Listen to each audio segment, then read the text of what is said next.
Mohon waktu dan tempatnya. Assalamualaikum warahmatullahi wabarakatuh. Waalaikumsalam. Waalaikumsalam Shalom. warahmatullahi Waalaikumsalam wabarakatuh. warahmatullahi wabarakatuh. Waalaikumsalam warahmatullahi wabarakatuh. Shalom, salve, Om Swastiastu, Namo Buddhaya, salam kebajikan, salam sejahtera, selamat malam semuanya, kawan-kawan semuanya. Ibu Bapak yang saya hormati, para penyuluh, para penghulu, atau mungkin ASN Kementerian Agama dari eh, bidang profesi yang lain, atau mungkin ada yang guru atau yang lainnya juga, mungkin juga ada yang non ASN di sini yang hadir dalam kesempatan malam ini. Semoga tetap berbahagia, sehat, dan penuh syukur ya, bersyukur. Alhamdulillah pada malam ini kita bisa melanjutkan program diskusi penguatan aktor resolusi konflik untuk minggu yang ke-37 ya, 36.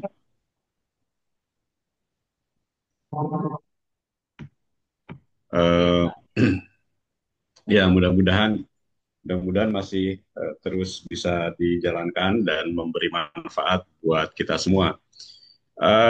Saat ini kita Kementerian Agama khususnya ya cukup prihatin dengan ditangkapnya seorang ASN Kementerian Agama di Aceh gitu ya, di Aceh.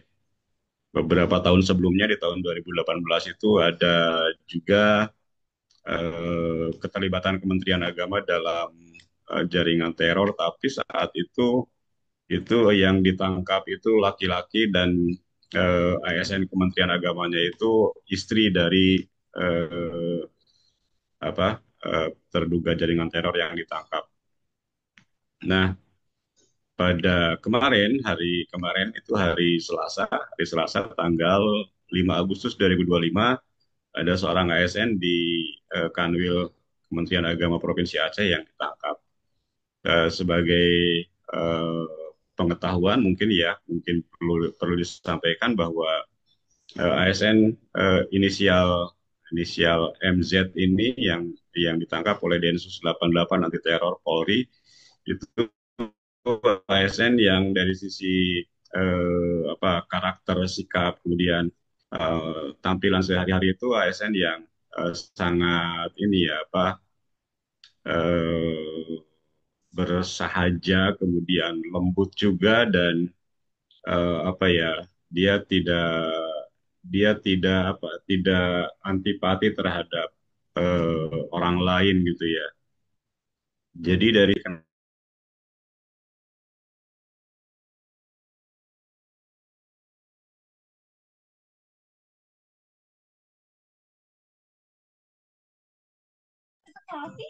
Izin Pak Kasubdit mikrofonnya mati.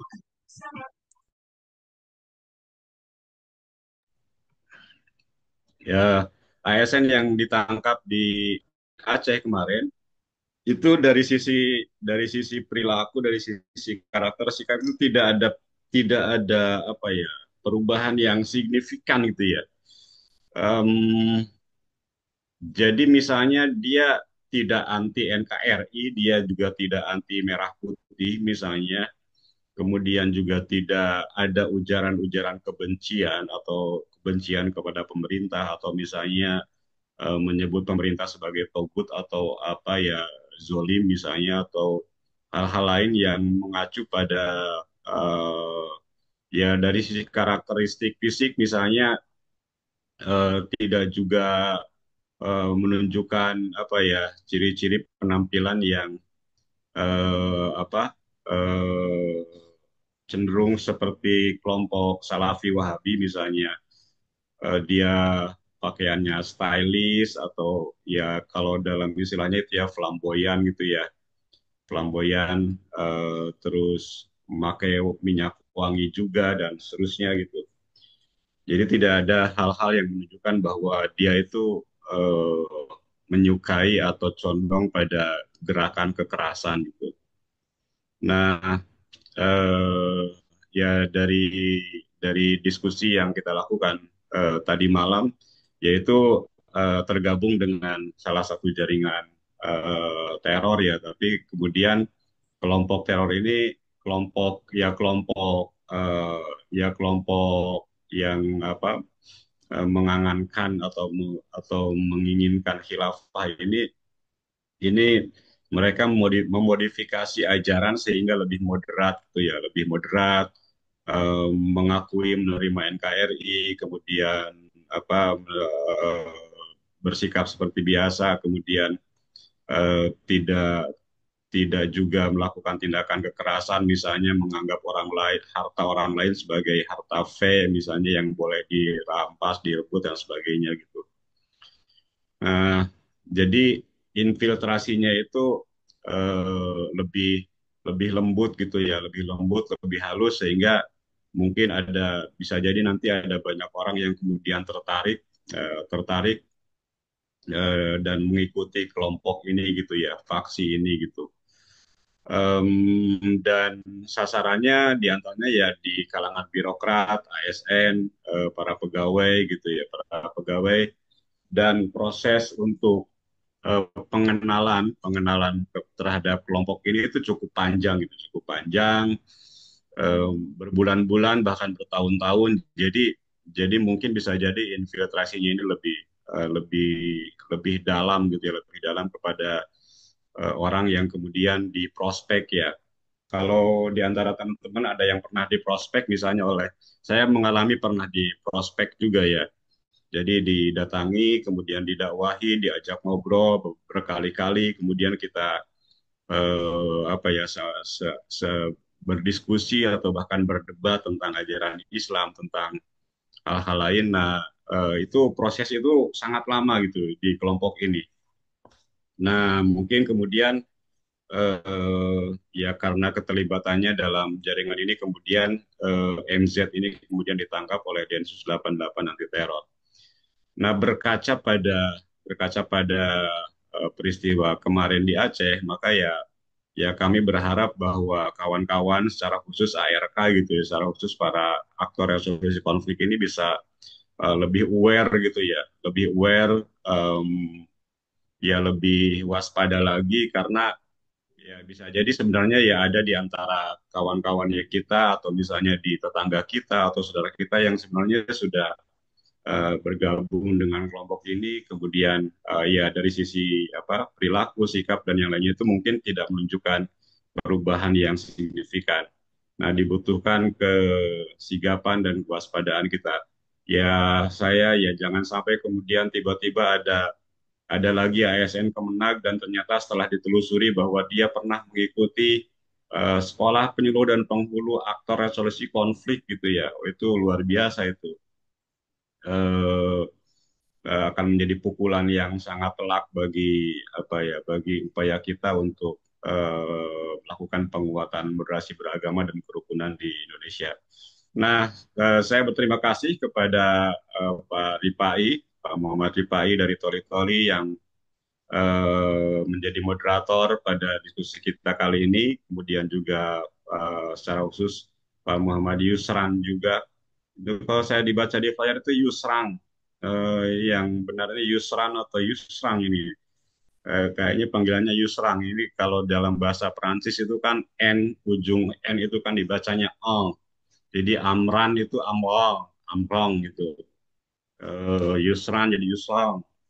Uh, Ya, terima kasih kepada Pak Yusran juga yang bersedia untuk kemudian menjadi narasumber pemateri pada kegiatan diskusi kita kali ini. Mudah-mudahan kita mendapatkan pengalaman dan sharing dari Pak Yusran terkait dengan pembinaan dan upaya untuk melakukan bina damai di wilayah trans. Wilayah trans ini juga kan cukup mungkin ada bisa diasosiasikan juga atau bisa diperbandingkan dengan wilayah urban karena di trans itu kan dari berbagai komunitas, mungkin dari berbagai agama yang berbeda, juga suku dan budaya yang berbeda mungkin bisa eh, ya bergabung di sana sehingga mungkin dibutuhkan langkah-langkah dan upaya-upaya tertentu untuk membangun dan membina kerukunan di sana. Terima kasih. Kami persilakan kepada Pak Rifai untuk melanjutkannya.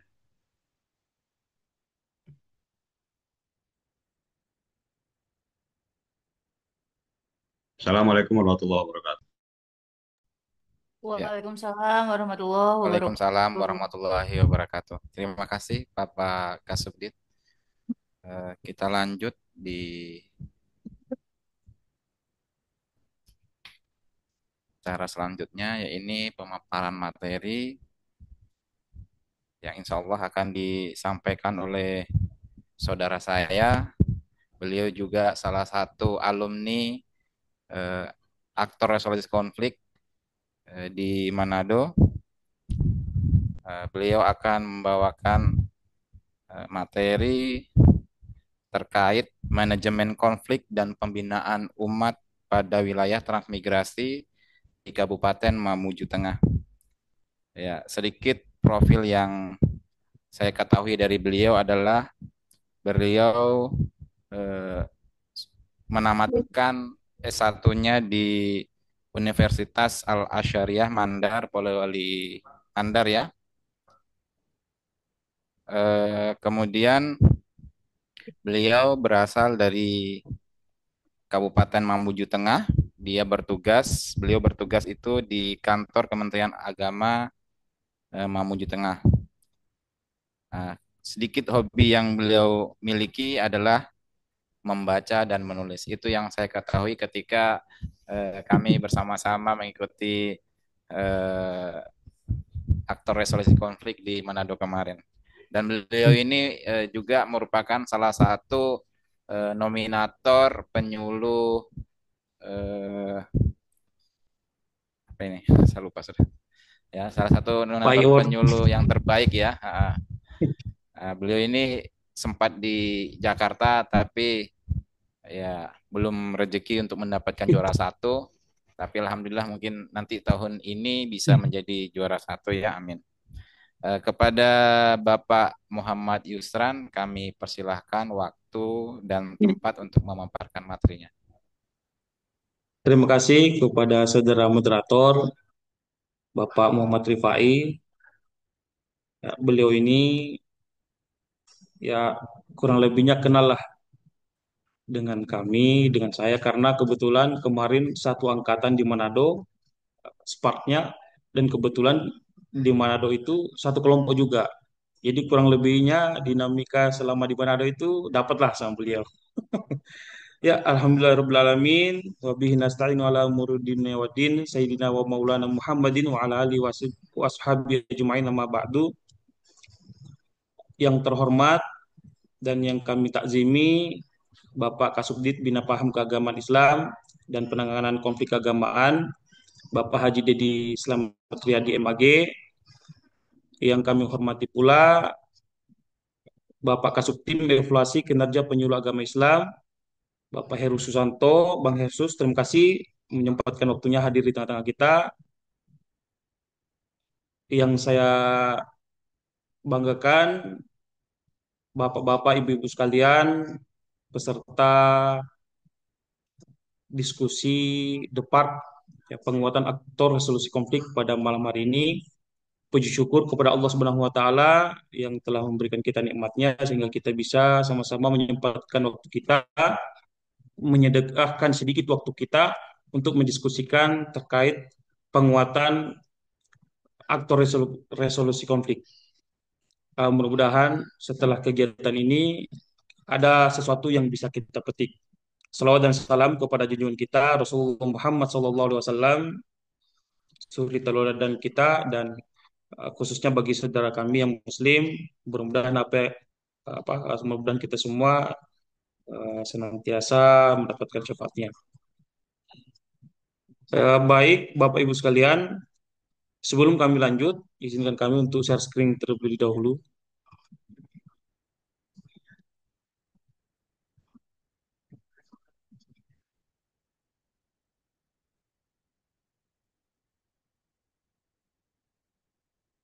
Sudah tampil, Pak ya? Sudah, Pak. Sudah Oke, terlihat. baik. Sebelumnya, izinkan kami memperkenalkan diri. Tadi sudah disinggung sama moderator, nama saya adalah Muhammad Yusran. Namanya itu di terakhirnya Pak Kasubdit itu ada G-nya karena kesalahan teknis pada saat SD kemarin. Penulisan ijazah di SD ada huruf G-nya biasa Pak Kasubdit. orang Sulawesi itu paling senang menambahkan sesuatu di belakang huruf. Misalnya akhirannya N ditambah G jadi Yusran gitu. Kesalahan teknis jadi Yusran. Nah, sebenarnya Muhammad Yusran. Tapi ya itulah dari nama itu yang kemudian mengantarkan saya menjadi penyuluh agama Islam di Kementerian Agama Republik Indonesia. Saya adalah penyuluh agama Islam di kantor Kementerian Agama Kabupaten Mamuju Tengah dan Alhamdulillah 2 tahun berturut-turut 2023 dan 2024 itu menjadi salah satu nominator PAI Award. Eh, dan saat ini saya juga diamanahkan menjadi Ketua Pengurus Daerah Ikatan Penyuluh Agama Republik Indonesia Kabupaten Mamuju Tengah. Ya mungkin itu yang bisa kami sampaikan. Baik Bapak Ibu sekalian, jadi pada malam hari ini kita sedikit banyaknya akan sharing terkait manajemen konflik dan pembinaan umat pada wilayah transmigrasi khususnya di Kabupaten Mamuju Tengah.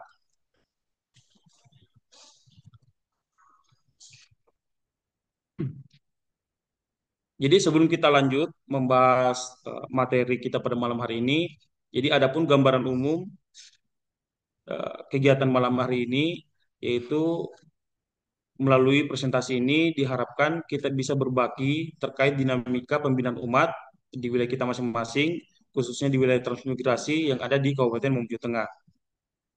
Dan garis besar dari pembahasan kita tentunya kita akan membahas terkait latar belakang kenapa kami kemudian mengangkat tema ini. Lalu kemudian yang kedua ialah seperti apa karakteristik di wilayah transmigrasi, kemudian potensi konflik sosial berdimensi keagamaan seperti apa, dan kemudian nanti kita akan sedikit membahas terkait dengan studi kasus-kasus yang pernah dihadapi, yang pernah ditangani oleh teman-teman penyuluh agama Islam. Serta yang terakhir kita akan bahas terkait strategi pembinaan umat. Baik Bapak Ibu sekalian, sebagaimana kami singgung di awal bahwa Mamuju Tengah ini merupakan wilayah transmigrasi. Di Mamuju Tengah itu merupakan wilayah transmigrasi. Di Sulawesi Barat itu ada 6 kabupaten. Dan dari 6 kabupaten itu terdapat hampir semuanya merupakan wilayah transmigrasi. Namun kabupaten yang paling besar wilayah cakupan transmigrasinya yaitu berada di Kabupaten Mamuju Tengah salah satunya, selain Kabupaten Pasangkayu. Nah, karena kondisi inilah kemudian itu mencerminkan keberagaman budaya, etnis, dan agama yang ada di Kabupaten Mamuju Tengah.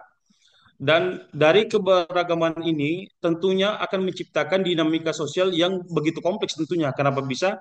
Ya karena dengan background budaya, dengan background etnis dan background agama masing-masing, tentunya itu akan sangat mempengaruhi dinamika sosial yang ada di Mamuju Tengah. Misal dari etnis dari Jawa, Lombok dan seterusnya. Nah, dari hal tersebutlah kemudian kami berharap dan ini sudah menjadi amaliyah, sudah menjadi bagian daripada Mamuju Tengah bahwa untuk mempersatukan, untuk mengikat keberagaman tersebut itu ada sebuah nilai lokalitas yang dipegang seperti sipakatau atau memanusiakan manusia ya, dan ada nilai lalak tasisara.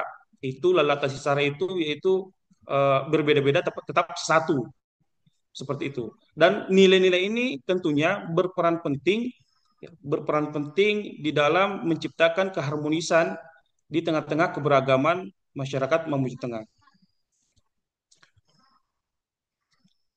Bapak Ibu sekalian yang kami hargai, jadi karakteristik wilayah transmigrasi itu khususnya di Mamuju Tengah secara geografis wilayah Mamuju Tengah itu terdiri dari beberapa kantong-kantong transmigrasi ya. Sebagaimana kami sampaikan bahwa Mamuju Tengah itu terdiri dari 5 kecamatan, dan dari 5 kecamatan ini itu ada kantong-kantong transmigrasinya masing-masing. Semisal di Kecamatan Pangale itu menjadi kantong transmigrasi dari Pulau NTB ya, dari Lombok. Kalau di Kecamatan Budong-Budong itu menjadi kantong transmigrasi dari Jawa. seperti di Desa Tindali, Salugata, Pontanakayang. Nah, itu etnis Jawa, kantong etnis kantong-kantong transmigrasi dari Jawa di situ. Begitu pula dengan Tobada. Di Tobada itu Bapak Ibu sekalian ada satu desa itu Tobada 7 dan Tobada 8 itu menjadi kantong transmigrasi dari NTT. Jadi orang-orang Flores, bahkan orang-orang dari Timor Leste ada juga. Maksudnya pecahan waktu pecah Timor Leste terpecah dari Indonesia kan ada yang memilih Indonesia. Nah, itu mereka lah yang kemudian menduduki atau bermukim di Tobada 7 dan Tobada 8. Nah, jadi secara geografis seperti itu kondisi Mamuju Tengah. Mamuju Tengah ini memang kalau ditanya apakah ada masyarakat lokalnya, ada, yaitu orang Mamuju itu sendiri. Cuman orang Mamuju itu berada di pinggiran, pesisir. Nah, kalau bagian pertengahan dan naik ke wilayah pergunungan itu terdiri dari kantong-kantong transmigrasi, baik dari Bali, dari Sulsel seperti Toraja, dari NTB, NTT, dan seterusnya. Nah, dengan kondisi ini tentunya berpengaruh terhadap etnis yang ada di Kabupaten Mamuju Tengah. Etnis di Mamuju Tengah itu terdiri begitu cukup beragam. Ada dari Bugis tentunya, ada juga dari Mandar, ada dari Jawa, Bali, Toraja, Lombok, dan lain sebagainya. Semuanya ada di Mamuju Tengah.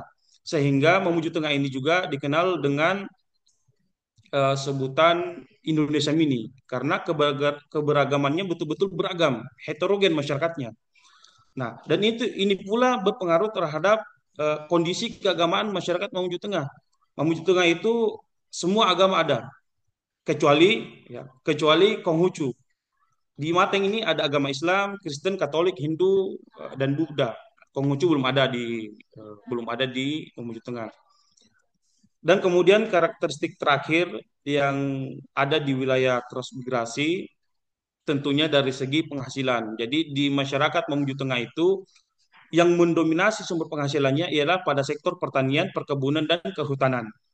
Dan yang paling mayoritas adalah perkebunan. Jadi Bapak Ibu sekalian, kalau kita searching di Google Mamuju Tengah, kita searching di Google logo Kabupaten Mamuju Tengah. Nah, di Mamuju Tengah itu logonya itu ada di situ hamparan perkebunan sawit. Nah, pertanyaan kenapa hamparan perkebunan sawit dimasukkan di logo Mamuju Tengah? Karena memang lebih dari 50% wilayah Kabupaten Mamuju Tengah ini terdiri dari perkebunan sawit. Dan perkebunan sawit itu menjadi sumber pendapatan utama masyarakat di Kabupaten Mamuju Tengah. Dan kondisi ini dengan kondisi penghasilannya ini dari sektor perkebunannya ini itu sedikit banyaknya berpengaruh ya terhadap dinamika sosial masyarakat di Mamuju Tengah. Nah, nanti kita akan kupas di pembahasan berikutnya. Nah, Bapak Ibu sekalian yang saya banggakan, adapun potensi konflik sosial yang bernuansa keagamaan yang dapat terjadi di Kabupaten Mamuju Tengah, yang pertama yang sering terjadi ialah ketimpangan ekonomi dan akses lahan. Nah, ini sering terjadi. Ini potensi konflik bernuansa keagamaan yang ada di Mamuju Tengah.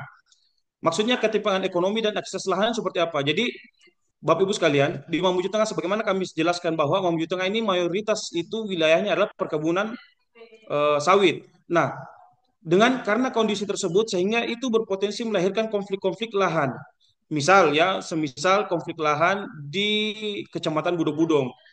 Nah, konflik lahan di Kecamatan Budong-Budong antar umat beragama Islam dan Hindu. Sebenarnya ini konfliknya ini tidak ada sama sekali hubungannya dengan agama.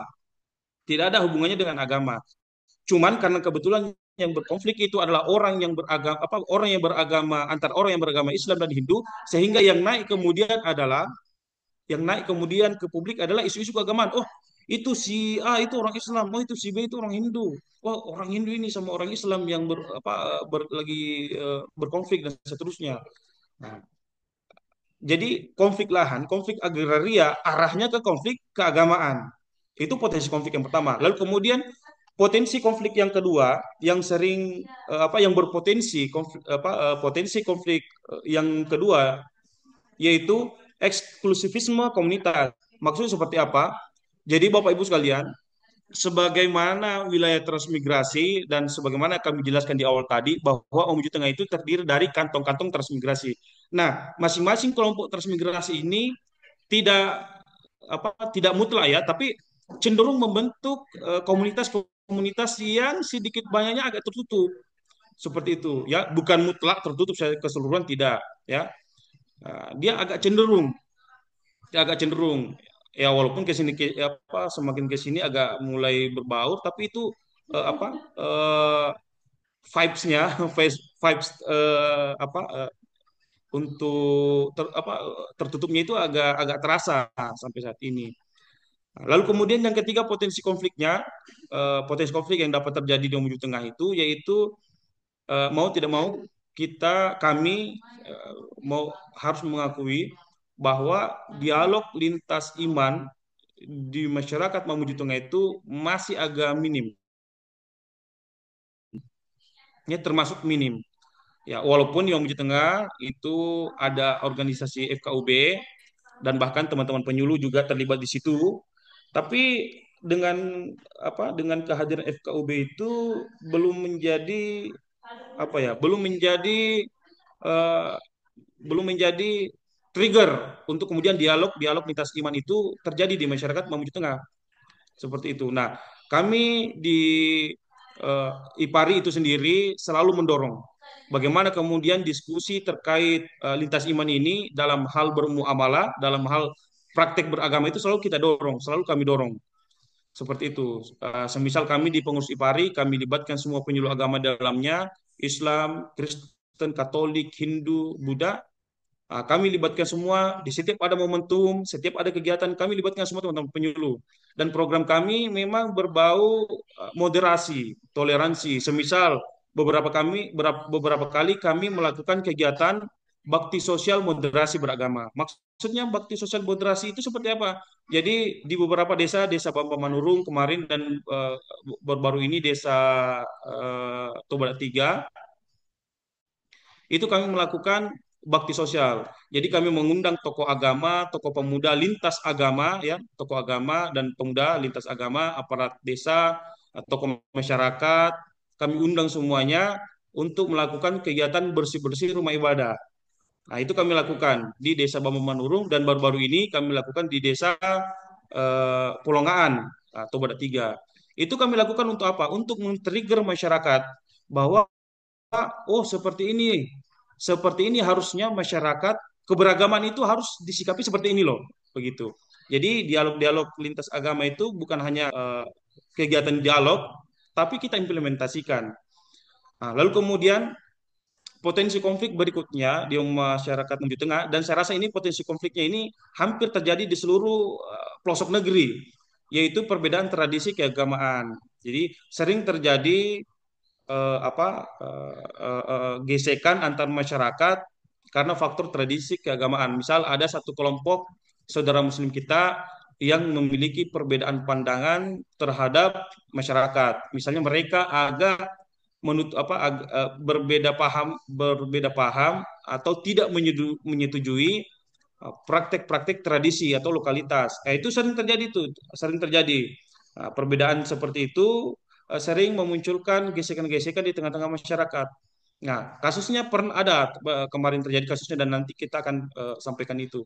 Nah, terkait perbedaan tradisi keagamaan ini, lagi-lagi kami di Mamuju Tengah, Bapak Ibu sekalian, kami melalui IPARI mendorong kepada seluruh teman-teman penyuluh agama, wabil khusus teman-teman penyuluh agama Islam, untuk bagaimana bisa berbaur ke masyarakat. Ya, kami mendorong teman-teman penyuluh agama Islam jangan memaksakan apa yang kamu yakini itu kepada masyarakat.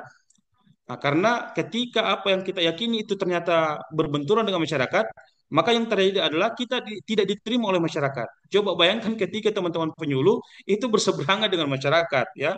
Nah, jadi kami di Mamuju Tengah itu selalu mendorong bahwa apapun aliran kepercayaan kita dalam hal ini secara fikih, misalnya kita tidak menyetujui itu, tapi ketika kita berhadapan dengan masyarakat, jangan tunjukkan itu ke masyarakat. Tetap ikut ke masyarakat. Karena kenapa? Apalagi sebagai ASN ya, apalagi sebagai ASN, sebagai penyuluh agama Islam harus mengikuti masyarakat seperti itu.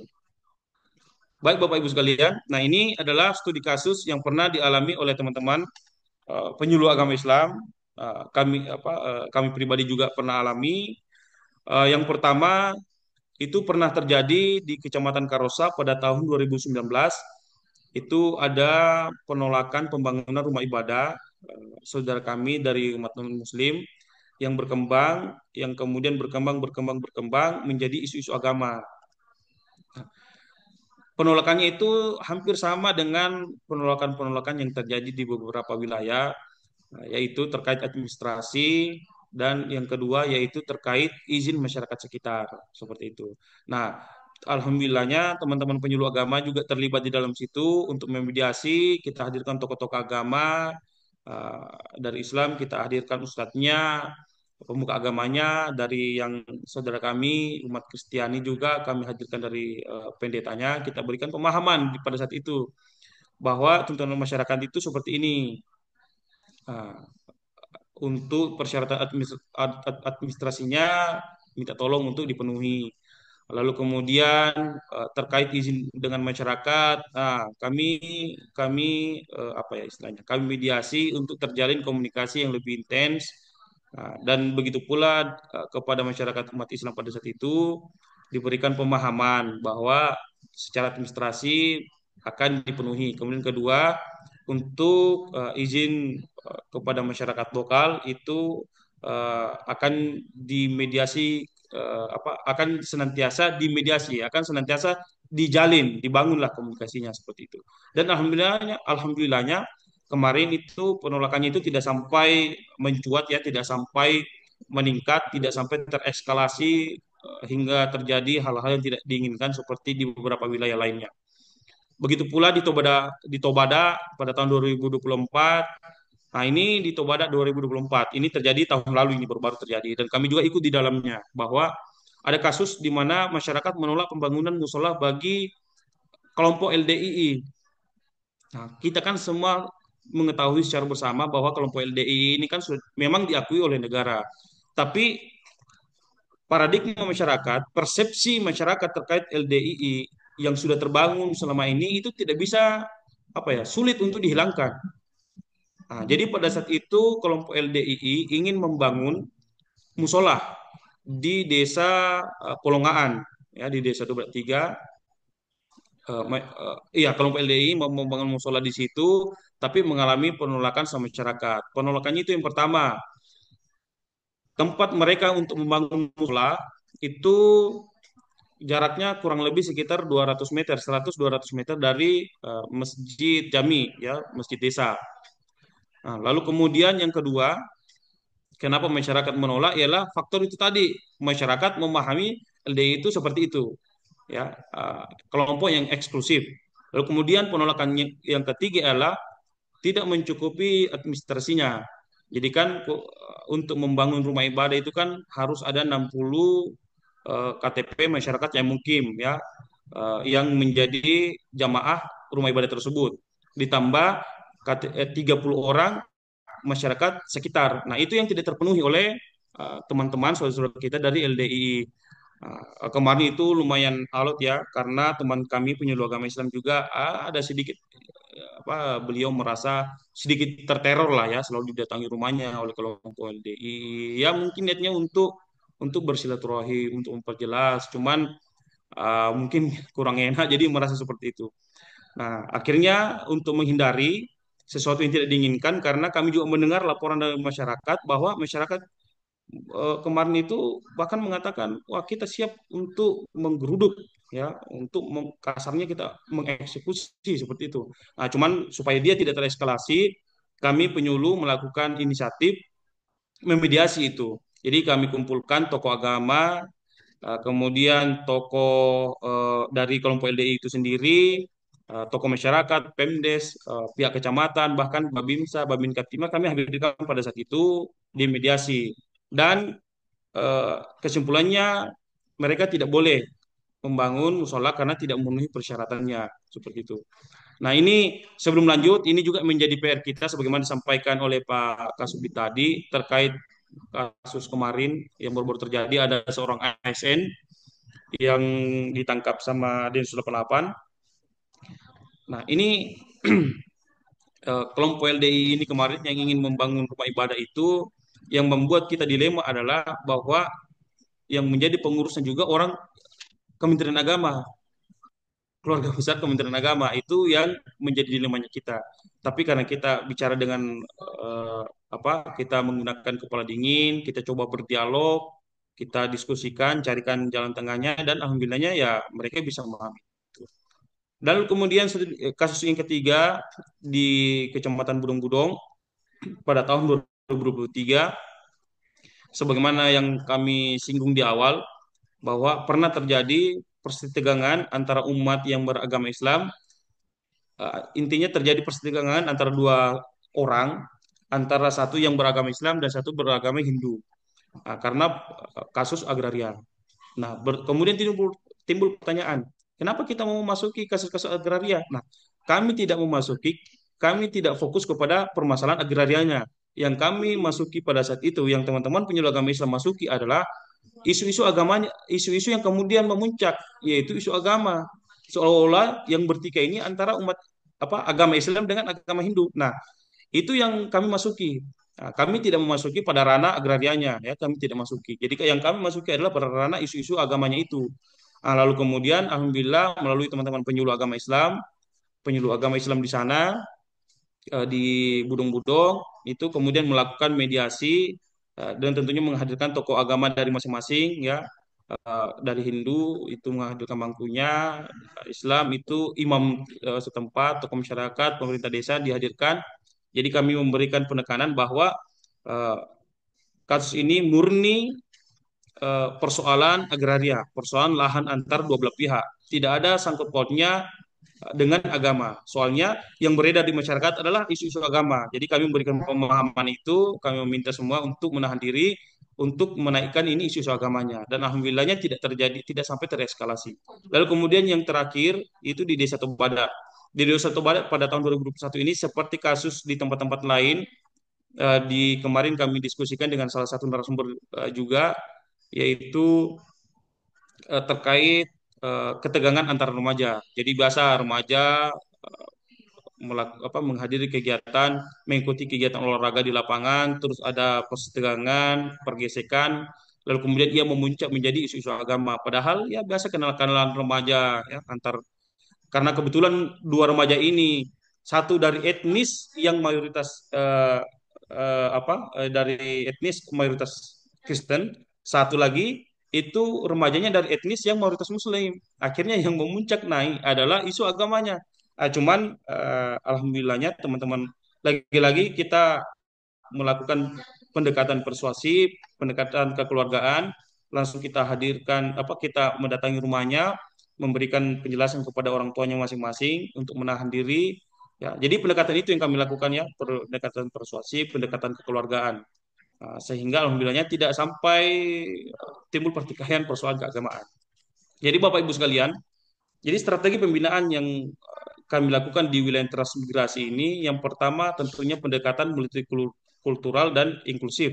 Maksudnya adalah kami membangun kesadaran masyarakat bahwa keberagaman itu rahmat, dan tentunya eh, Islam itu mengajarkan cinta damai, ya. Islam itu adalah rahmat bagi seluruh alam. Jadi pendekatan multikultural dan inklusifisme itu kami lakukan di masyarakat Mamuju Tengah. Seperti yang kami katakan tadi, program-program IPARI yang kami lakukan adalah program-program inklusif yang terbuka untuk seluruh kalangan masyarakat, dari seluruh etnis, dari seluruh agama.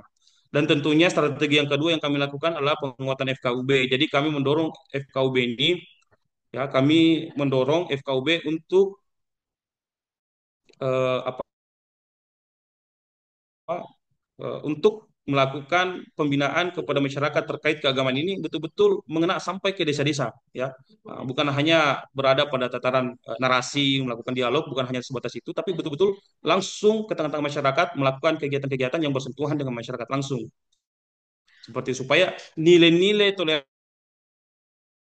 toleransinya, kebersamaannya itu terasa di tengah-tengah masyarakat.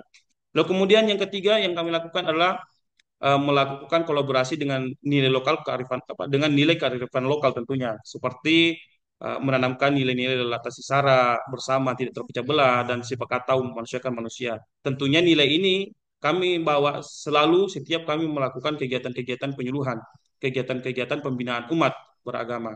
Dan kemudian yang terakhir yang kami lakukan dan ini bagi kami rasa penting yaitu revitalisasi peran penyuluh agama.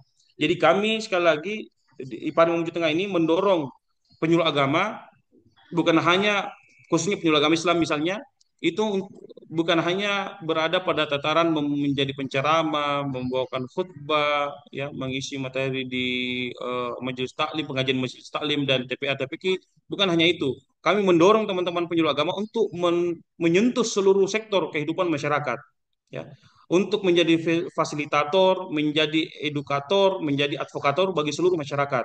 Dan tentunya kami mendorong teman-teman penyuluh agama ini untuk memetakan dinamika sosial yang ada di wilayah kerja masing-masing. Seperti yang kami lakukan setelah dari kegiatan Spark kemarin di Manado, seminggu kemudian kurang lebih tidak sampai seminggu ya, sekitar 3-4 hari kemudian setelah dari Manado, kami mendorong kabupaten untuk dibentuk tim ARK kabupaten. Setelah tim ARK kabupaten terbentuk, lalu kemudian kami menginisiasi seluruh kecamatan terbentuk tim ARK dan alhamdulillah tim ARK seluruh kecamatan itu sudah ada. Nah, sekarang sementara dalam proses penguatan teman-teman penyuluh agama sebagai agen-agen perubahan di setiap kecamatan tentunya. Nah, ini tujuannya untuk apa? Untuk memetakan dinamika sosial yang terjadi di masyarakat kita. Ya, baik Bapak Ibu sekalian, mungkin itu yang dapat kami sampaikan. Kalau misalnya ada yang ingin ditanyakan atau ingin di-sharing terkait bagaimana melakukan pembinaan, ya, manajemen konflik yang ada di wilayah transmigrasi di wilayah masing-masing, silahkan. Kami kembalikan kepada Bapak Moderator.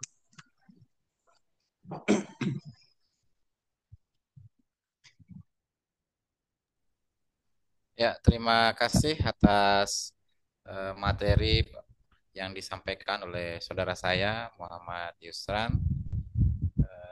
Bagi audiens, pendengar, Bapak Ibu yang ingin berbagi atau ingin menanyakan terkait dengan materi, kami persilahkan.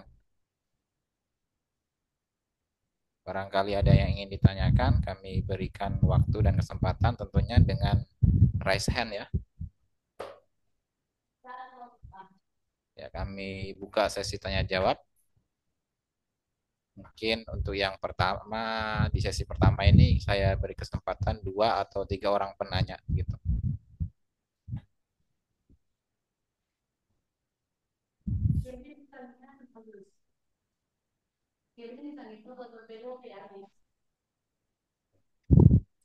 Gimana sih kalau mau raise hand? Kemudian kalau ada yang ingin bertanya melalui kolom chat boleh juga, atau bisa juga langsung kepada kami, langsung lewat dari WA juga bisa. Mungkin ada ragu-ragu atau malu mungkin, ya bisa langsung.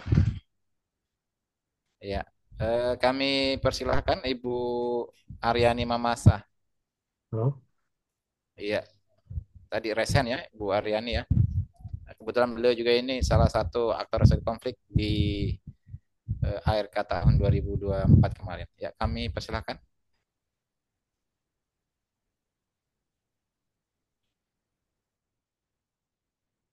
Ya, halo, Assalamualaikum warahmatullahi wabarakatuh. Selamat malam untuk teman-teman ARK dan penyuluh di seluruh Indonesia.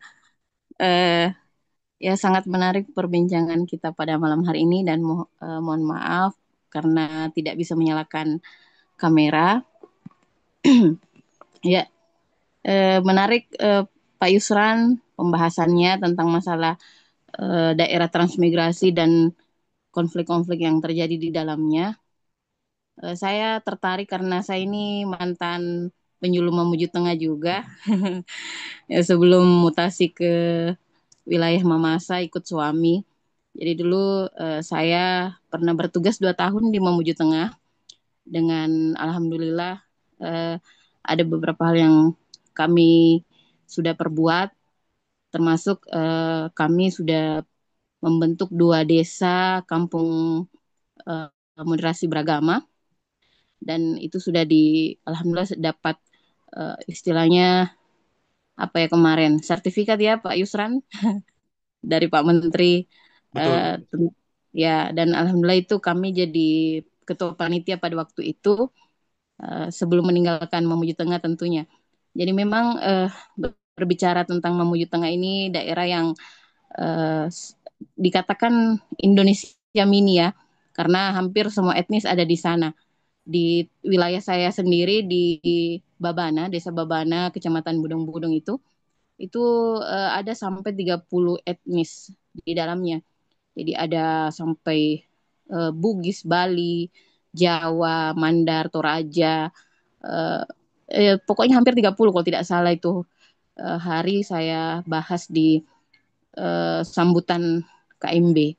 Ya, jadi memang dengan keunikan seperti itu tentu saja ada beberapa hal eh, konflik yang mungkin kadang terjadi antara orang-orang transmigran ini, karena memang eh, Mamuju Tengah ini bisa dikatakan kita masih sulit mendapatkan siapa penduduk aslinya karena saking rata-rata apa ya penduduk yang datang ke sana itu rata-rata penduduk transmigran ya. Jadi Ya, tapi betul. satu satu positifnya, waktu saya sebenarnya dulu agak agak ragu ya waktu ditugaskan pertama sekali di Mamuju Tengah ini, orang Sulawesi Selatan, orang Makassar pindah ke Mamuju Tengah ini kayak apa ya, masuk di tengah-tengah hutan ya, di tengah-tengah sawit.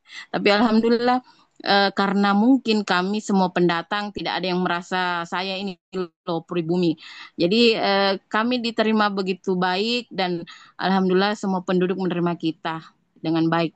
Itu dari segi positifnya, karena tidak ada kata pribumi, saking semuanya ini orang transmigran ya. Itu mungkin itu jadi sedikit pertanyaan yang saya tanyakan kepada Pak pemateri, karena tidak enak juga kalau tidak bertanya ya Pak. Tentang bagaimana ini konsep kolaborasi antar umat beragama yang terjadi di wilayah transmigran seperti Mamuju Tengah ini. Bagaimana kolaborasinya dan sejauh mana Kemenak ya dalam memfasilitasi mediasi konflik di daerah seperti transmigran ini. Ya mungkin itu saja dari saya Pak Yusran, semangat dan eh, semakin sukses di Mamuju Tengah. Ya terima kasih. Wassalamualaikum Amin. warahmatullahi wabarakatuh. Waalaikumsalam warahmatullahi Salam. wabarakatuh. Terima kasih atas eh, pertanyaannya, karena beliau ini seorang dokter, jadi bahasanya sangat ilmiah gitu ya. Bisa langsung Ya, direspon atau kami kita kumpul dulu, Pak Rifai? kita kumpul dulu. Tadi ada juga Oke, oke. satu dari kolom chat, boleh saya bacakan. Jadi pertanyaannya, bagaimana penguatan FKUB, seperti apa yang dilakukan sampai di tingkat desa-desa? Nah, itu pertanyaan yang kedua. Mungkin kalau masih ada yang ingin bertanya lagi, kami persilakan satu orang lagi. Mungkin sudah cukup 3, soalnya Bu Dokter 2 tadi pertanyaannya. Oke, Bu Dokter tadi 3 ya, 3 kalau salah ya. Oke. Silakan Bapak pemateri kita pada malam hari ini untuk Ya, baik. menjawab. Terima kasih atas seluruh responnya yang sangat baik. Tadi yang pertama dari Ibu Dokter, ya, Bu Aryani, terkait kondisi Mamuju Tengah, betul apa yang disampaikan beliau. Masyarakat Mamuju Tengah itu bisa tergambarkan sebagai Indonesia mini. Dan apa yang disampaikan Bu Dokter bahwa di Mamuju Tengah itu hampir kita bilang pribumi itu tidak ada, ya itu bisa kita katakan seperti itu karena ya saking beragamnya, saking heterogennya masyarakat Mamuju Tengah. Dan apa yang disampaikan beliau itu betul. Dan betul juga terkait kampung moderasi itu juga inisiatif beliau, ya. Beliau termasuk ketua pembentukan kampung moderasi beragama di Kecamatan Budong-Budong, kan kebetulan beliau kemarin ditempatkan di Budong-Budong ya. Beliau membentuk dua kampung moderasi di sana. Nah, kemudian terkait pertanyaannya beliau, seperti apa eh, seperti apa kolaborasi masyarakat, ya? Seperti apa kolaborasi masyarakat? Ya, kurang lebih tadi seperti itu pertanyaannya, kolaborasi kolaborasi masyarakat di Mamuju Tengah. Jadi Bapak Ibu sekalian, seperti yang kami sampaikan tadi, bahwa di masyarakat Mamuju Tengah itu sangat beragam. Etnisnya itu sangat banyak, hampir 30-an, 25 sekian begitu. Hampir saking banyaknya etnis yang ada di Mamuju Tengah. Nah, itu bisa menjadi modal baik, tapi pada satu sisi juga itu bisa menjadi ancaman. Ancaman apa? Ancaman terhadap keberagaman itu sendiri.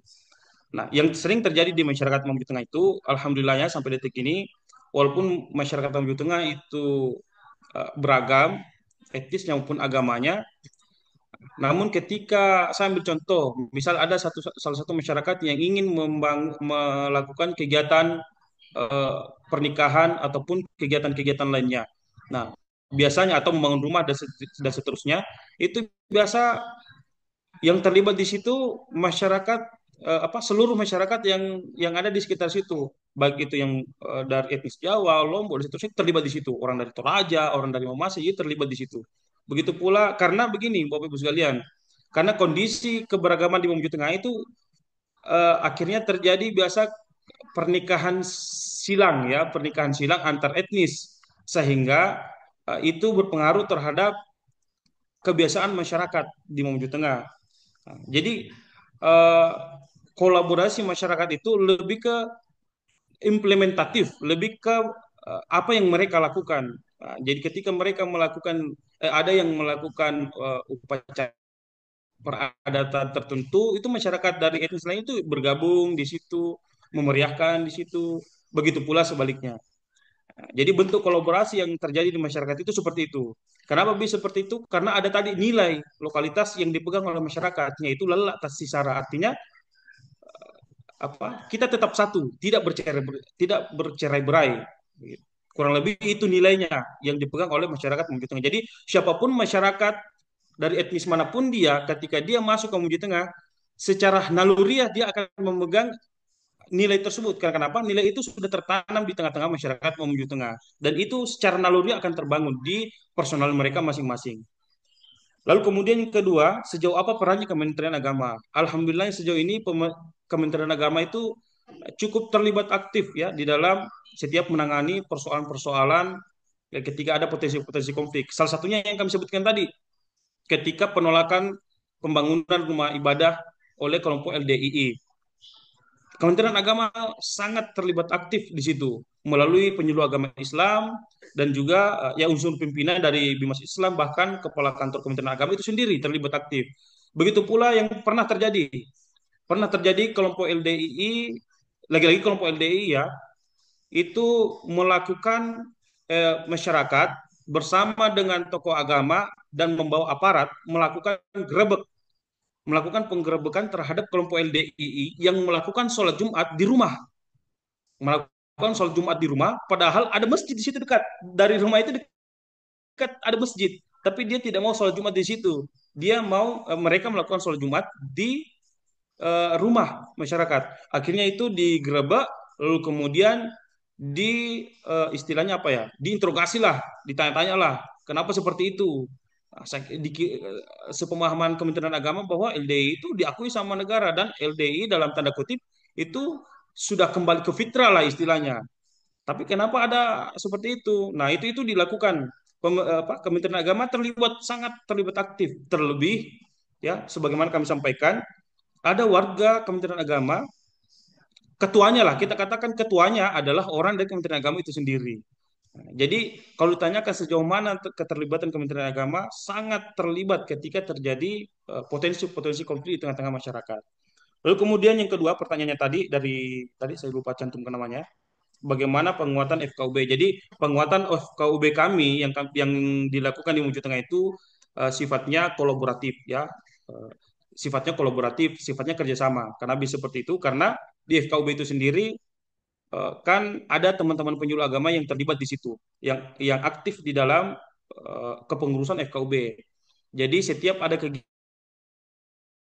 FKUB itu teman-teman penyuluh agama dilibatkan di situ. Nah, begitu pula sebaliknya ketika kami datang FKUB dilibatkan di situ. Jadi sifatnya kolaboratif dan seperti apa penguatannya sampai ke desa-desa. Jadi kegiatannya apa yang kami lakukan itu lebih ke implementatif program kerja.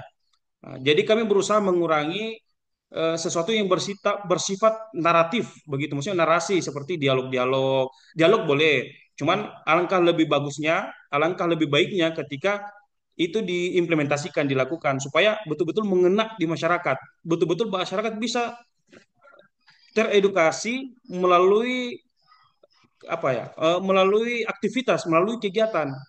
Karena kan ya masyarakat kita begitu Bapak Ibu sekalian, saya rasa kita semua memahami bahwa masyarakat itu kalau kita terlalu berteori, mereka agak kurang menangkap. Tapi kalau kita langsung praktek, mereka biasanya langsung nangkap, oh ya seperti ini.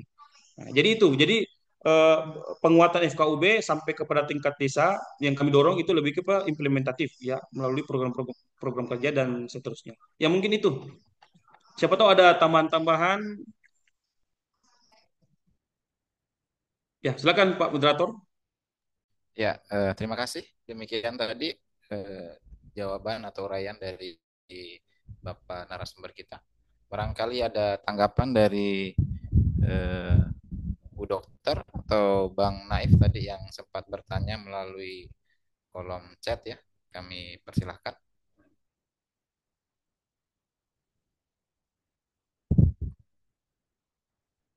Ya, kalau tidak ada, kami lanjut ke pertanyaan berikutnya, Pak Anu, narasumber kita. Jadi ada yang bertanya tadi melalui kolom chat, saya bacakan dari Bapak Muhammad Yufri. Program penyuluh agama Islam dalam menjaga kerukunan umat beragama melalui kampung moderasi beragama itu seperti apa? Ya, bagaimana atau apa program penyuluh agama dalam menjaga kerukunan umat beragama Ya. di kampung moderasi Baik. beragama? Kurang lebih seperti itu pertanyaannya. Ya, baik. Jadi kalau kami ditanya Persilahkan apa yang kami jawab. lakukan, ya terima kasih Pak Moderator. Jadi kalau kami ditanya apa yang kami lakukan sebagai penyuluh agama dalam menjaga kerukunan umat beragama yang berkaitan dengan kampung moderasi. Jadi yang kami lakukan sebagaimana yang telah kami sebutkan tadi bahwa kami di penyuluh agama Islam, di IPARI Mamuju Tengah itu melakukan program kerja salah satunya yang ke depan yang kami canangkan yaitu kemoderasi. Tapi sekarang masih OTW itu kemoderasi. Yang sudah kami lakukan yaitu bakti sosial keberagaman. Nah, bakti sosial keberagaman maksudnya apa? Jadi seperti yang kami jelaskan bahwa kami mengundang semua tokoh agama, tokoh pemudanya juga, lintas agamanya, para desa, ya, kemudian pihak kepolisian juga, Babinsa, Babin Kaptimas, kami juga undang. Nah, jadi kami undang untuk kemudian melakukan bersih-bersih rumah ibadah. Bukan hanya sebatas bersih-bersih, tapi menanam pohon di situ. Jadi secara aktual, secara implementatifnya, kami mengajarkan kepada masyarakat seperti itu bahwa eh, moderasi itu seperti ini loh. Moderasi beragama itu seperti ini. Yang dimoderatkan itu bukan agamanya, tapi yang dimoderatkan adalah cara kita beragama. Nah, itu misi-misi itu, nilai-nilai itu yang kami yang kami sampaikan kepada masyarakat melalui kolaborasi lintas sektor, melalui program kerja tentunya. Ya, program kerjanya apa? Ya program kerjanya salah satunya yang telah kami lakukan yaitu bakti sosial, kerukunan, keberagaman seperti itu. Dan program kerja yang berikutnya yang kami gagas dan sementara OTW itu yang kedua adalah kemah moderasi. Itu yang kedua. Nah, kemudian yang ketiga yang kami lakukan adalah ini sementara mau kami eksekusi ya terkait pohon kerukunan ya pohon kerukunan. Nah, jadi pohon kerukunan maksudnya kami dalam proses melakukan kerjasama dengan Balai Pembibitan ya. Nah, melalui Balai Pembibitan itu kami berusaha melakukan kerjasama. Setelah kami melakukan kerjasama nanti dengan Balai Pembibitan, kami meminta untuk disediakan bibit-bibit pohon. Ya harapannya bibit-bibit pohon yang sifatnya produktif. Nah, melalui bibit pohon itu kemudian nanti kami distribusikan ke semua rumah ibadah. Ya, masjid, gereja, pura, ya kami distribusikan semua. Tidak hanya sampai di situ, kami bahkan distribusikan sampai ke seluruh calon-calon pengantin. Nah, tapi kami fokus satu dulu. Ini sementara planningnya sudah ada, sementara proses eksekusi. Nah, jadi itu program-program yang kami lakukan di Kampung Moderasi Beragama itu seperti itu. Ya, terima kasih. Menarik ya. Eh, Narasumber kita, boleh saya yang sendiri bertanya nih? Oh, moderator bertanya, oke Kami siap. beri kesempatan dulu bagi teman-teman yang lain apabila ada lain. pertanyaan. Jika tidak ada, saya juga ingin bertanya sebenarnya. Ya, ini ada pertanyaan dari chat ya. Saya bacakan. Bagaimana kolaboratifnya penyuluh dalam penanganan kasus? Apakah secara pribadi atau melalui lembaga seperti IPARI atau KUA? Terima kasih. Dari Ya baik, Bang Ralisa nih.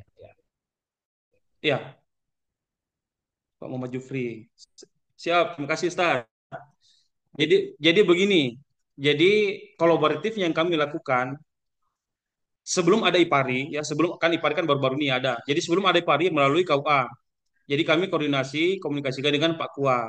Nah, bukan hanya kepada Pak Kua, kami komunikasikan ke Pak Kasibim ke Pak Kasibim Mas Islam. Untuk kemudian kita mendapat kami komunikasikan ke Pak Kasibim Mas Islam tentunya. Jadi kita situasikan dengan kondisi atau konfliknya. Jadi kalau konfliknya itu tidak terlalu kita lihat ya, dia tidak terlalu besar potensinya. Jadi cukup dari KUA yang memediasi. Jadi kita melalui KUA, membawa KUA ke situ. Tapi kalau misalnya konfliknya itu dia berpotensi tereskalasi lebih jauh lagi, nah kita libatkan pimpinan kita. Nanti melalui pimpinan kita, kemudian Kepala Kantor Kementerian Agama, lalu kemudian uh, apa istilahnya, menyampaikan kepada pihak-pihak terkait, yang mengundang pihak-pihak terkait seperti FKU, MUI dan seterusnya untuk kemudian diselesaikan itu masalah. Tapi sejauh ini, alhamdulillah masalahnya masih di tataran KUA. Jadi tetap melalui KUA, kantor KUA. Cuman, nah ini saya mau bercerita ya, saya mau bercerita karena ditanya situ apakah pribadi atau bagaimana. Jadi pada satu kondisi kita bisa melakukan itu secara pribadi dengan syarat bahwa kita bisa memastikan kita tidak kita tidak akan terkena dampaknya. Contoh yang pernah kami lakukan kemarin, Bapak Ibu sekalian, ini dia konflik bukan berdimensi keagamaan, tapi dia berdimensi etnis. Jadi tahun lalu itu ada sedikit gesekan antar dua etnis, ya dua suku. Nah, dia berawal dari eh, kasus agraria, ya persoalan agraria, persoalan lahan sawit, lagi-lagi persoalan lahan sawit. Nah, cuman dari dari masalah sawit, ya konflik agraria, masalah lokasi lahan itu, lalu kemudian berkembang jadi konflik etnis. Nah, karena kenapa bisa? Karena salah satu etnis, ya katakan A dengan B. Jadi dari etnis A, B ini itu jatuh korban, ada jatuh satu korban. Nah, akhirnya itu terekskalasi tuh. Saking besarnya itu sampai pemerintah kabupaten, bupati pada saat itu, DPR dan Polres itu terjun langsung, terlibat. Bahkan Polda terlibat di situ. Karena ini tereskalasi, Pak. Tereskalasinya seperti apa? Bahwa beredar di tengah-tengah masyarakat, si etnis B ini sebagai korban, yang jatuh korban itu, dia ya, beredar isu bahwa ada sekian mobil yang akan datang dari kampungnya untuk menyerbu si etnis A ini. Nah, yang terjadi apa? Yang terjadi adalah yang terjadi dari etnis A ini, dari suku A ini, lalu kemudian dia mengambil inisiatif. Ya, ini cerita bukan hanya cerita, ya, ini bahasanya dari orang Intel juga. Mengatakan bahwa dari A ini itu berusaha berinisiatif, mereka mengatakan, mumpung orangnya dari kampungnya belum datang, lebih baik kita habisi saja mereka di sana. Nah, itu bayangkan potensi konflik konflik itu sangat-sangat besar ya, bisa tereskalasi sampai sejauh itu. Nah, secara pribadi sebagai penyuluh agama, walaupun tidak ada unsur agamanya, tapi secara pribadi itu merasa menjadi beban moral kami kalau kami tidak ikut. Nah, akhirnya yang kami lakukan adalah melakukan pendekatan secara kekeluargaan. Karena kebetulan dari suku A ini sesama dengan suku kami, itu kebetulan yang terlibat di situ itu kenal dengan salah satu keluarga kami lah. Nah, dan melalui itulah saya masuk berusaha menjelaskan di situ. Jadi saya masuk di situ berusaha menjelaskan, memberikan apa ya istilahnya, mencoba untuk mendinginkan suasana. Kami menyampaikan bahwa kita harus percaya sama pemerintah, kita harus percaya sama aparat. Kenapa? Karena saat ini itu pemerintah sudah turun tangan, aparat bahkan Polda sudah turun tangan. Sekalipun misalnya ada dari kampungnya, itu tidak akan sampai di sini. Kenapa? Karena sudah ada penyekatan-penyekatan pasti yang dilakukan oleh kepolisian. Jadi pendekatan itu yang kami lakukan, pendekatan kekeluargaan. Dengan pertimbangan bahwa ya tentunya ada pertimbangan. Oh, kalau saya masuk, bagaimana nih? Bisa tidak saya masuki? Kalau saya bisa masuki, oke, seperti ini. Ini. Kalau misalnya potensi seperti ini, saya kena imbasnya, tidak usah masuk. Tapi saya pertimbangan kemarin, insya Allah aman, saya masuk dan alhamdulillahnya ya walaupun sedikit ya, sedikit, tapi itu sedikit kurang lebihnya bisa bisa mendinginkan suasana pada saat itu. Ini secara personal pada saat itu tidak melibatkan Kementerian Agama karena tidak ada unsur konflik keagamannya. Cuman karena kebetulan saya orang dari salah satu sukunya dan merasa bahwa terpanggil untuk tidak benar ini kalau dia arahnya ke kesukuan ya tidak benar ini begitu. Ya mungkin begitu Pak Moderator. Oke, terima kasih. Kita lanjut dari pertanyaan yang ada di kolom chat dari Bapak Agus Salim. Pertanyaannya, bagaimana caranya mendeteksi potensi konflik yang ada di tengah-tengah masyarakat? Nah, kemudian saya lanjut dari pertanyaan dari moderator ya, boleh ya? Ya. Tadi sudah disebutkan bahwa di daerah Mamuju ini dikenal atau banyak suku yang ada di sana. Ya, yang ingin saya tanyakan dari beberapa suku yang ada, apakah ada adat atau tradisi yang dibawa ke daerah Mamuju ini? Nah, contohnya misalnya kalau kita di Sulawesi Tengah sini di Toli-Toli itu ada tradisi ogoh-ogoh bagi yang agama Hindu. Kemudian kalau yang agama Jawa itu ada tradisi BC, ada tradisi semacamnya ya, ada Walimahan Urus itu yang kaitannya dengan kejawen istilahnya. Ya, ya. Nah, kemudian kalau ada misalnya, apakah ada gesekan yang terjadi antar umat beragama? Nah, jika ada gesekan tersebut, bagaimana langkah kita sebagai penyuluh agama untuk menangani kasus seperti ini? Terima kasih. Siap. Ini pertanyaannya hampir sama ya dengan pertanyaan dari Pak Agus Salim bagaimana cara mendeteksi potensi konflik yang ada dengan masyarakat. Tapi Ya, moderator lebih ke kasuistik ya.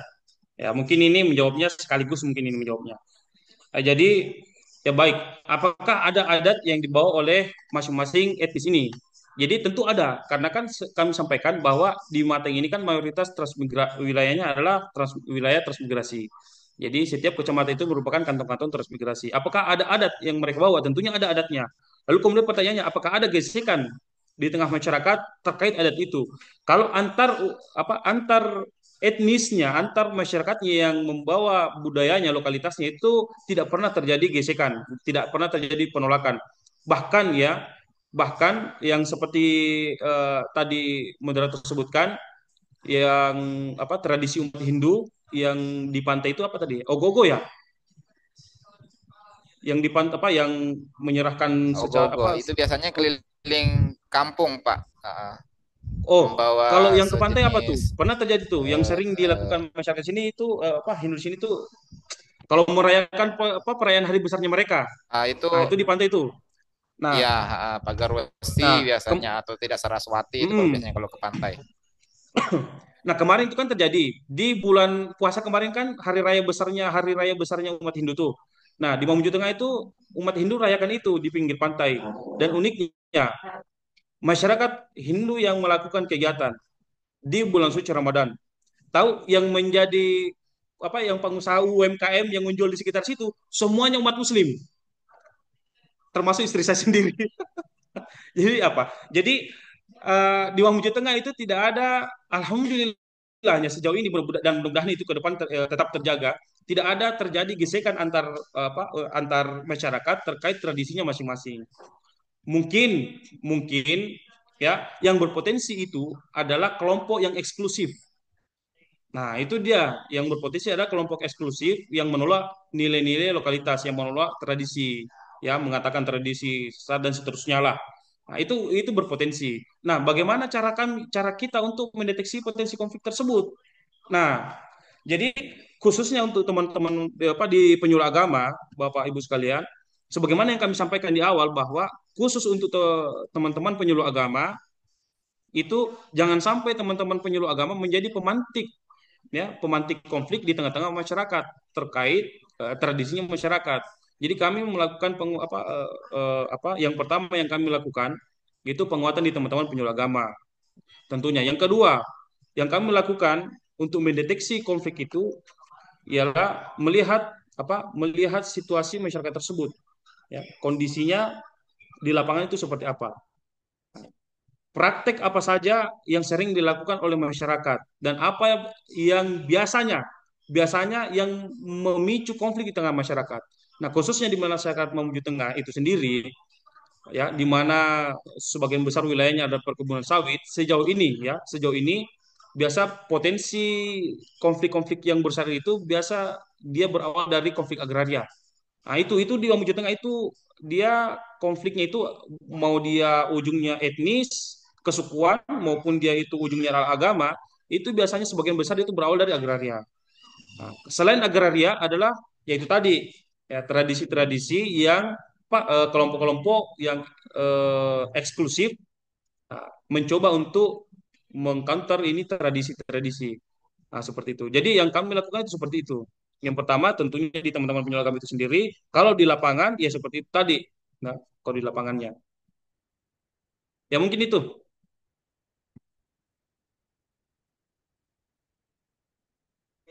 Nah, terima kasih. Ya, kami persilahkan kepada peserta lain yang ingin bertanya, mumpung masih ada waktu barangkali. Satu penanya boleh. Ini sampai jam berapa nih? Kurang lebih setengah 10 ya biasanya ya.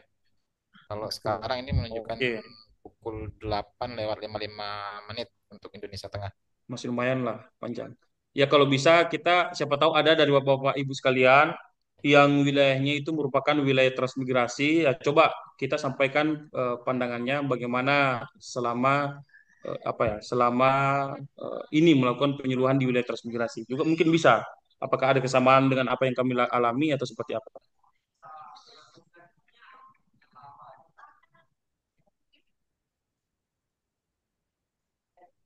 Dari Pak Kasubdit mungkin barangkali ada yang ingin ditanyakan karena mungkin jarang-jarang pergi ke daerah transmigrasi. Nah, di sini tantangannya luar biasa Pak karena memang majemuk. Ya, Siap. Atau Ya, Bang Naif mudah-mudahan. barangkali mau coba-coba turun ke ini Sulawesi gitu. ya Ya, Pak Kasubdi dengan Pak Kasubtim Ya ditunggu oke, di terima. Sulbar.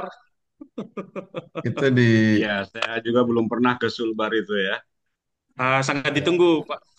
Kami sangat menunggu ini kehadiran di Sulbar dengan Pak Kasubtim, Bang Insya Allah, Hersus, insya Allah. dengan Bang Naifin juga.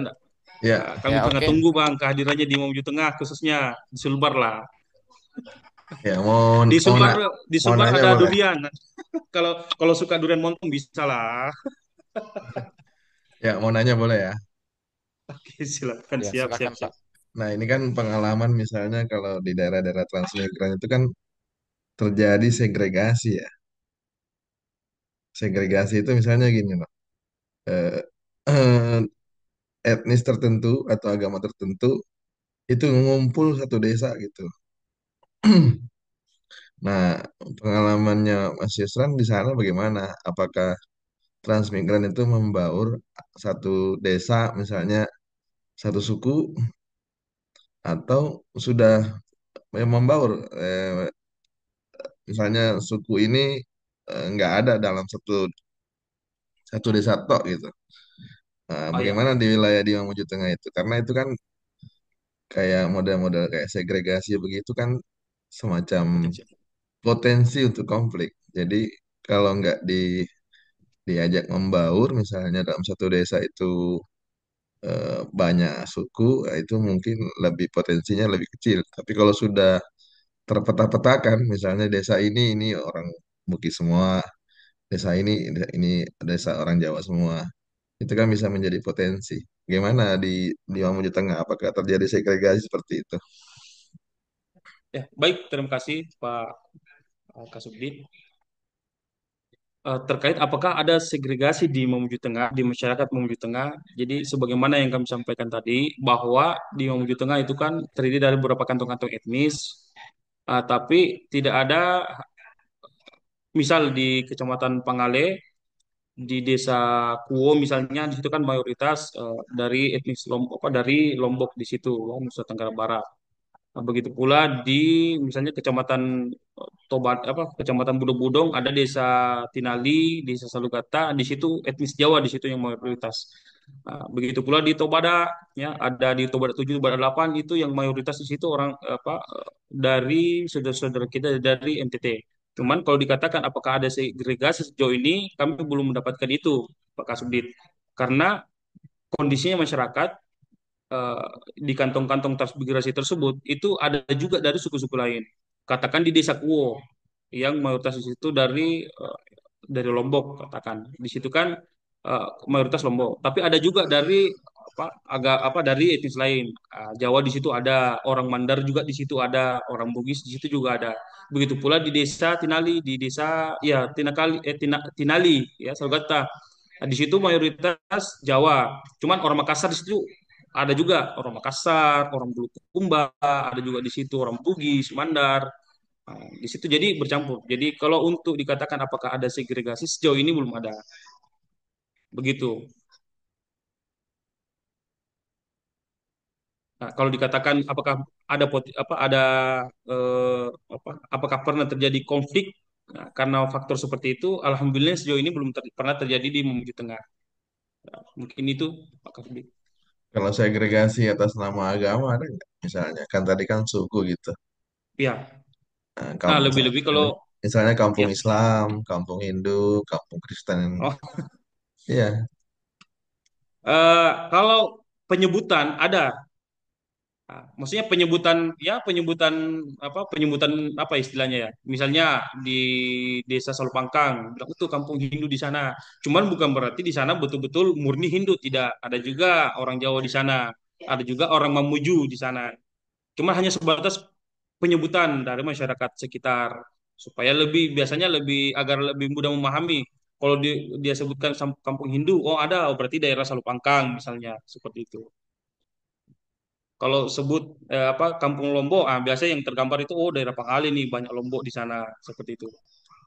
Nah, cuman tidak betul-betul seperti itu kondisinya, hanya sebatas penyebutan.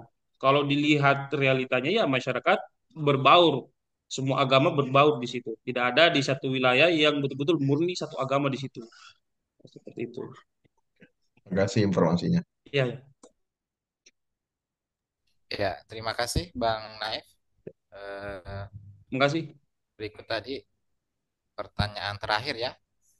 Saya rasa sudah cukup Ditunggu kegiatan kita Bang Aib pada kedatangannya malam. ditunggu. Kami sangat menunggu ini kedatangan ke Sulbar ini. Ya, Bu siap. dokter ini paling tunggu juga ini. Bu dokter paling nunggu ini kehadiran beliau di Sulbar.